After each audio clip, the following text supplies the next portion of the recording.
Assalamualaikum warahmatullahi wabarakatuh. Oke, teman-teman sekalian, saya akan membagikan tips bagaimana ketika kita nanti melakukan transaksi atau jual beli tanah, yaitu tanah kapling. Yang pertama adalah memperhatikan kondisi tanah. Jadi memperhatikan kondisi tanah ini dalam artian kita harus melihat bagaimana sih prospek ke depan nanti tanahnya itu bisa berguna buat apa aja. Atau bisa lapangan kerja kah, usaha, atau perumahan, dibangun perumahan, infrastruktur, dan lain-lain. Kemudian yang kedua adalah memeriksa surat tanah. Jadi ketika ingin membeli tanah, hendaknya kita melihat surat tanahnya terlebih dahulu dari sang penjual.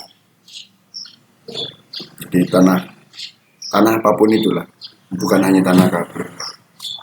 Atau kita bisa lihat di webnya pertanahan, Menteri Pertanahan, ya seperti itu, untuk melihat keabsahan dan nama pemilik. Jikalau nanti surat tanah itu tidak ada, maka ketika terjadi sengketa itu kita sulit untuk menentukan ini tanah milik siapa, sudah bersertifikat atau belum. Jika nanti pengen mengetahui surat tanah, maka Anda harus ke kantor kelurahan setempat untuk melihat surat keterangan pendaftaran tanah tersebut. Selanjutnya ialah mengecek keabsahan oleh PPAT. Cek keabsahan sertifikat tanah sebelum melakukan akad menggunakan jasa PPAT untuk memeriksanya. PPAT akan memeriksa keaslian sertifikat. Jadi fungsinya PPAT ini untuk memeriksa keorisinilan dari sertifikat tersebut agar bisa diperjualbelikan, dan ketika nanti dibuat jaminan atau terjadi sengketa bisa diselesaikan secara mudah. Terus membeli surat akad jual beli. Setelah nanti kita udah melakukan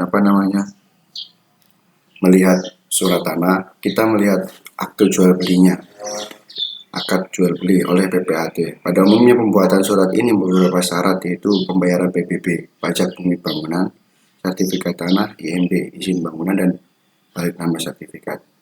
Jadi pembuatan surat ini itu harus melengkapi beberapa persyaratan. Yang pertama adalah PBB, pajak bumi bangunan, IMB, izin mendirikan bangunan, dan balik nama sertifikat. Jadi kalau udah ada tanah itu sudah sertifikat, ketika pembeli ingin membeli tanah tersebut, maka sertifikat itu harus diganti balik nama. Yang terakhir adalah menyerahkan berkas ke PPN. Nah, PPN ini dilakukan tahap ini, menyerahkan berkas ke PPN itu mengurus balik nama sertifikat dan menjadi tanggung jawab PPAT, menyerahkan berkas HJB, akad jual beli kepada selambat-lambatnya 7 hari setelah penandatanganan. Setelah 2 minggu maka pembeli akan mendapat sertifikat dengan nama yang baru.